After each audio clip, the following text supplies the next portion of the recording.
lecture on ring theory, and today's topic is polynomial rings.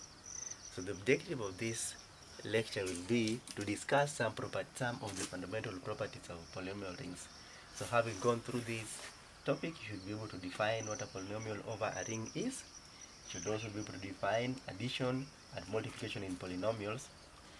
And the third, you should be able to prove that the set of polynomials over a ring is a ring under the operation of addition and multiplication defined in this second outcome.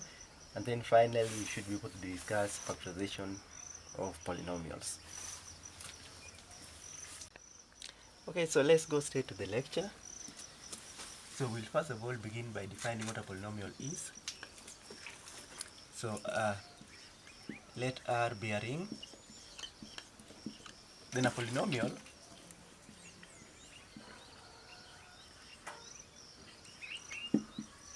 over this ring R is an element of the form, so let's call it f of x is equal to a naught plus a1x plus a2x squared plus an x to the n. So here we take these coefficients a naught to an as elements of the ring R. So we say that the AIs are called coefficients of the polynomial f,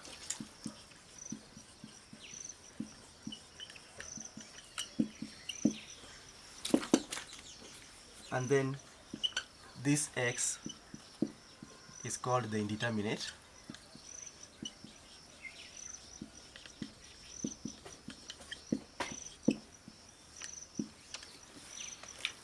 suppose this an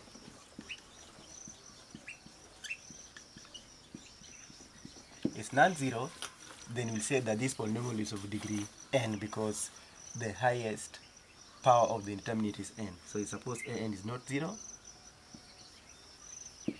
then f is a polynomial of degree n, and say and call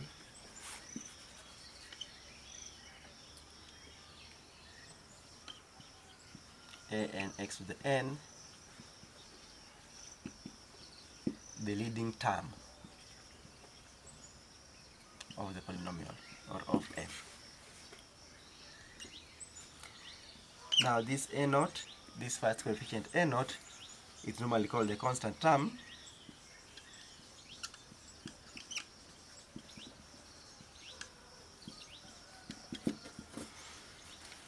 of f, and if an is equal to 1, then f is called a monic polynomial.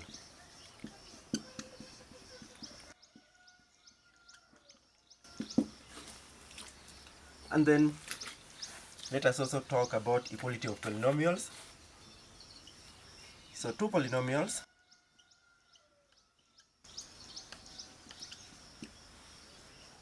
f, say 1x is equal to a naught plus a1x plus a2x squared plus an x to the n, and f2 of x equals to b naught plus b1x plus b2x squared plus bm x to the m are said to be equivalent. That is, if m is equal to n and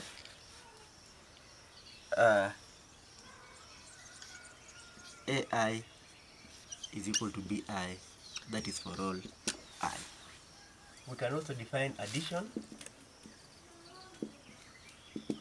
in polynomials as follows. So if f of x is equal to a naught plus a1 of x plus a2 of x plus an of x, sorry, so n, and g of x is equal to b naught plus b1 of x plus b2 of x squared plus bn of xn. So let's assume that, for example, the degrees are equal. Then f of x plus g of x is obtained by just doing the algebraic sum of the two polynomials. So the constant term will be a naught plus b naught, degree 1 term will be a1 plus b1, degree 2 terms will be a2 plus b2, and so on. And the degree n term will be an plus bn x to the n. So for multiplication, we'll have that f of x times g of x will be the following. So we'll just take the algebraic products of the two polynomials.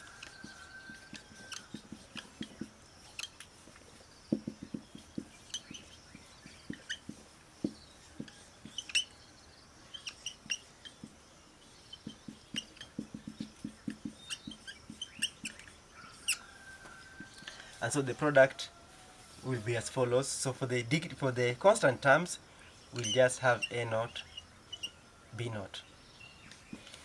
Then for degree 1 term, we'll have a naught, b1, and also the product of a1 and b naught. Now for terms of degree 1, we'll have the product of degree 0 term in the first and degree 2 term in this second. Then we also have the sum of the product of degree 1, the product of degree 1 terms in the divisional polynomials, and then we'll also have the product of the degree 2 polynomial the first and the constant term of the second. So that will give us that, and so on. So in general, that should give us the full product. So as an exercise, I want you to show that under the operation of addition and multiplication, as stated above, the ring of polynomials, so this is the notation for the ring of polynomials over R, is indeed a ring, or the set of polynomials over R is indeed a ring. So let's see how to add and multiply polynomials by example. So we can let f of x to be minus 2 plus x plus 3x squared, and g of x to be 3 plus 4x. So indeed f is a polynomial of degree 2 and g is a polynomial of degree 1, and so the sum will be a polynomial of degree 2, and the polynomial is obtained as follows. So for the constant term, we have minus 2 plus 3, which is 1. Then we'll have 5x plus 3x squared. Now for the product, we'll have so now we'll take 3 and multiply by the first polynomial. So let's just take time to do this. Plus 4x multiplied by second polynomial, and so the result will be, so for the first one we'll have minus 6 plus 3x plus 9x squared minus 8x plus 4x squared plus 12x cubed. And so for the constant term, we'll have minus 6. For the degree 1 terms, we have this and this, giving us minus 5x.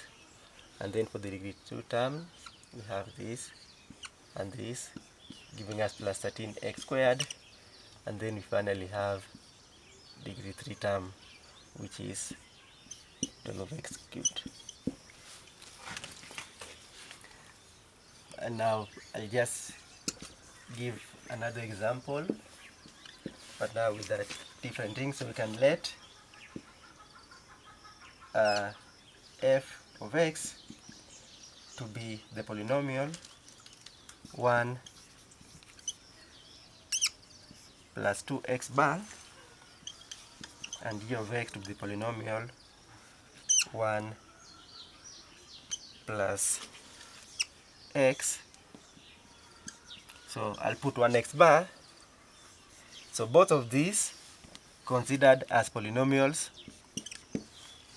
in the ring Z3, in other words, of integers modulo 3. So what is the sum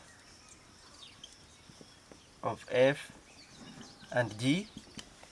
So we'll add 1 bar to 1 bar, so this will give us 2 bar, to mean that these are 2 modulo 3. And then what is the sum of these? Now 2 plus 1 in Z3 is 3, which is 0, and so the sum of these two polynomials give us 2. Okay, so as a notation, we'll say that the set of polynomials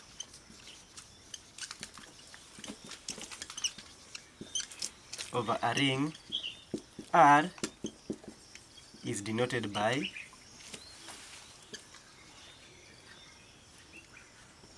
this. And so as an exercise, I want you to show that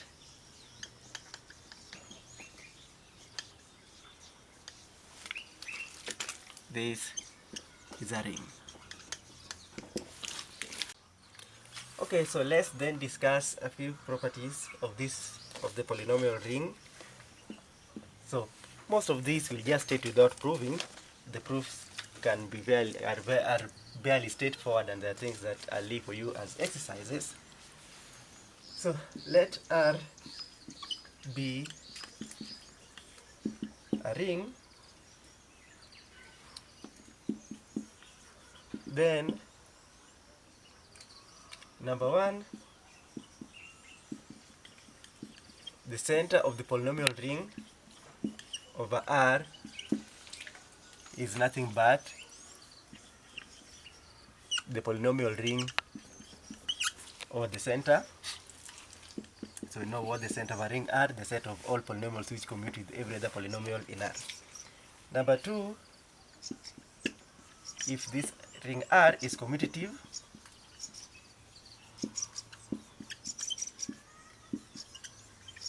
then the polynomial ring over R is also commutative.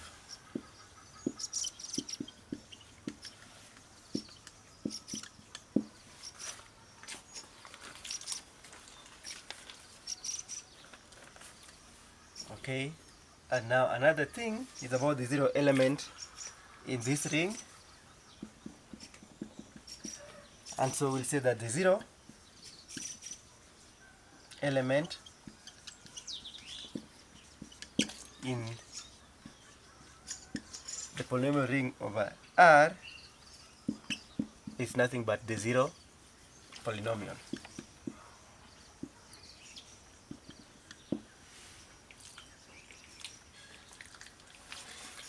Okay, so let us also have a short comment on the degree of the polynomials.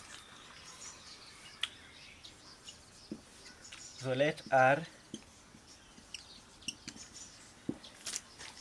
be a ring. Now if f and g are non-zero polynomials in this ring, then the following hold. So number one, we'll say that the degree of f of x plus g of x is less or equal to the maximum of the degree of f of x and the degree of g of x.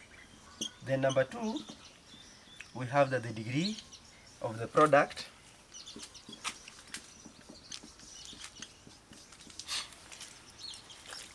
will be less or equal to, again number three, we say that if R is a domain, then it turns out that the polynomial over this ring, which is a domain, is also a domain. So then you'll have that this R of x is also a domain. And so in such a case,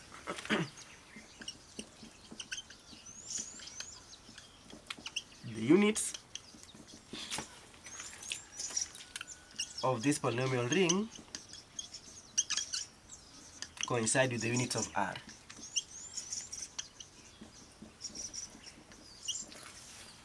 We want to define division algorithm.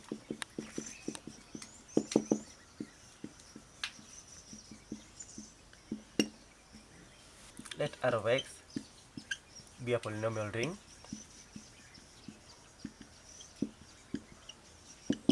Now suppose that f of x and g of x both belong to this ring of polynomials, with g of x not being to 0 and the coefficient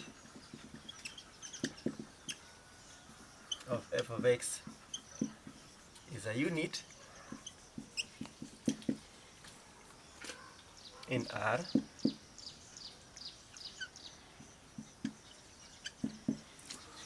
then there exist polynomials which we'll call q of x and r of x, still in this polynomial ring, such that f of x can be written as q of x, g of x plus r of x. But now here, r of x is either 0 or the degree of r of x is less or equal to, less than the degree of g of x. So I'll give you as an exercise. Divide x cubed minus x squared plus 2x minus 3 by x minus 2. I also want you to divide x cubed plus 2 bar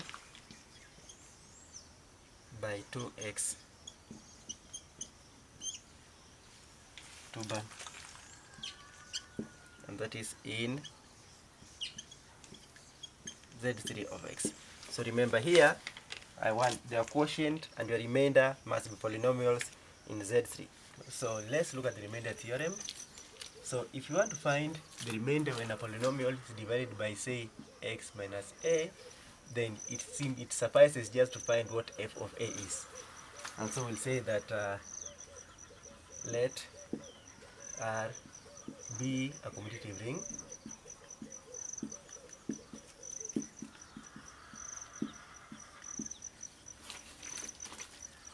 and a be an element in R. So if f of x belongs to this polynomial ring, then the remainder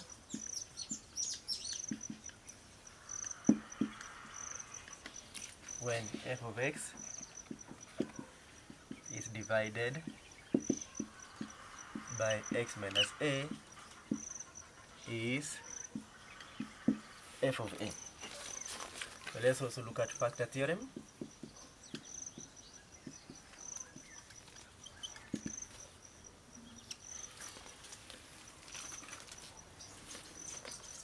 So now the factor theorem simply states that x minus a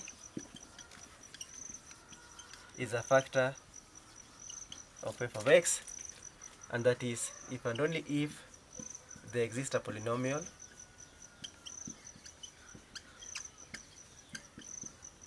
so let's call it q of x such that f of x is equal to x minus a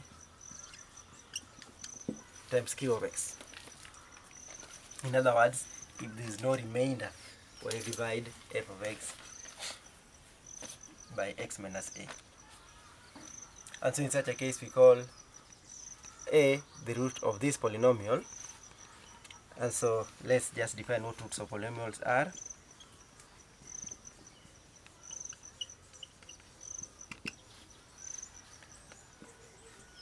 So if R is a commutative ring,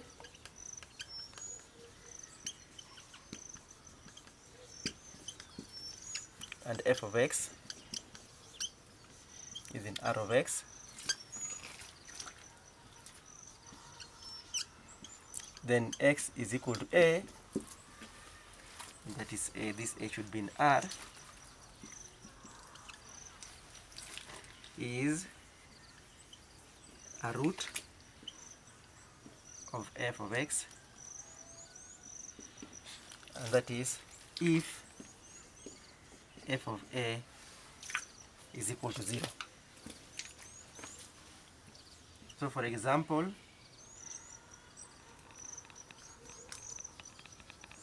the root of f of x is equal to x squared plus 7 in z date of x r. So now if you want to find the roots, we know that this ring here or this set here has got 8 elements. So we'll test all the 8 elements, take f, so f of 0, f of 1, all the way up to f of 7, and we'll find that the only case where you get 0 are 1, 3, 5, and 7. So notice that x minus a is a factor is the same as saying that a is a root. So we'll say that x minus a is a factor is equivalent to saying that a is a root. And so if you have that f of x is equal to x minus a, so if the root occurs repeatedly, say m times, then we say that a is a root of multiplicity m.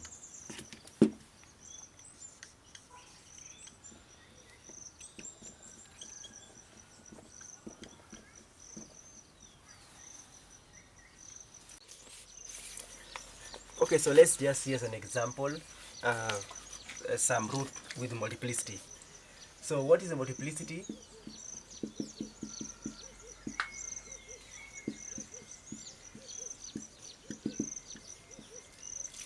Of these 3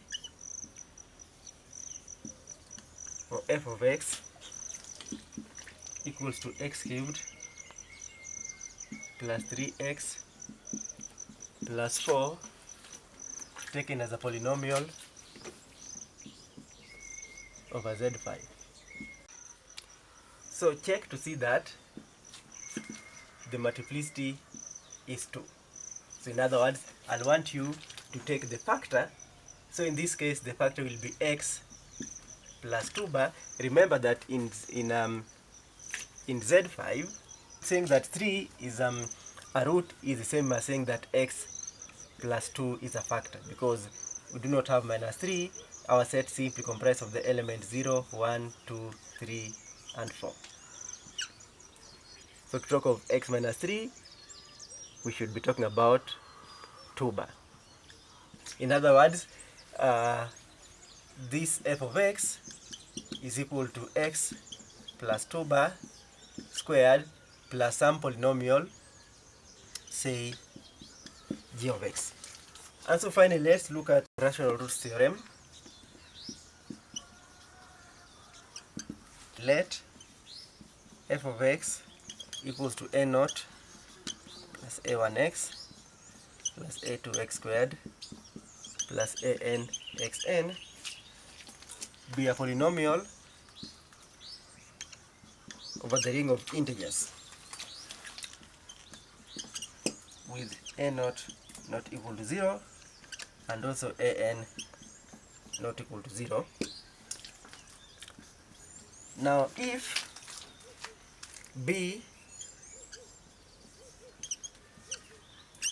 is the rational root of this polynomial,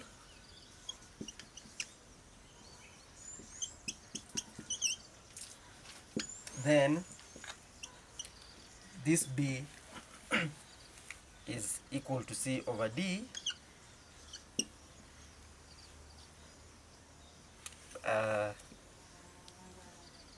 so maybe let's say i.e. b is equal to c over d, where the GCD of c and d is equal to 1. Then in such a case, c must divide a naught. This numerator must divide a naught. To show this, we'll have the following. So by hypothesis, b is equal to c over d, where the GCD of c and d is 1,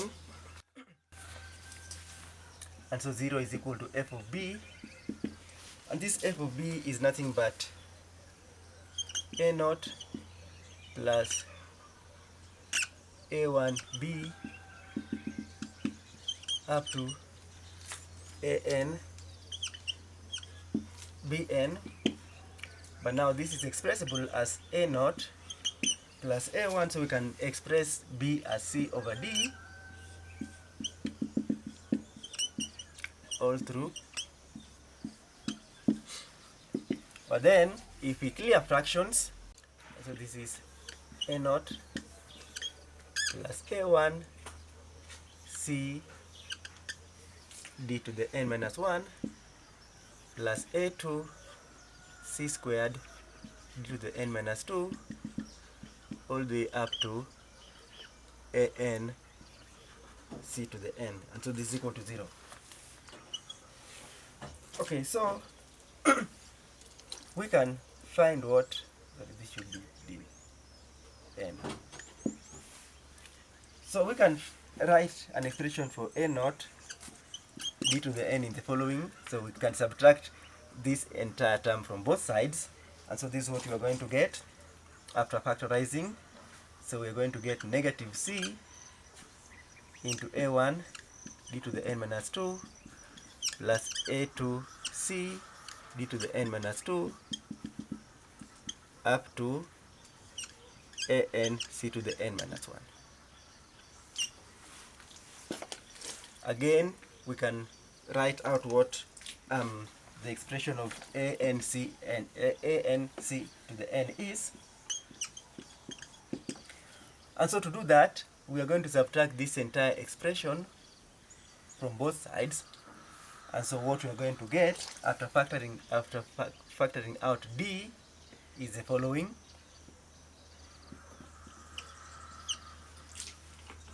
So we have a naught d to the n minus 1, a1 c d to the n minus 2 all the way up to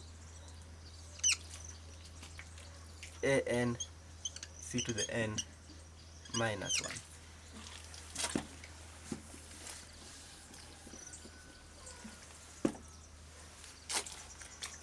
And so we'll say that, so if you divide these two expressions, we are going to get 1. So we'll say that since C and D were relatively prime,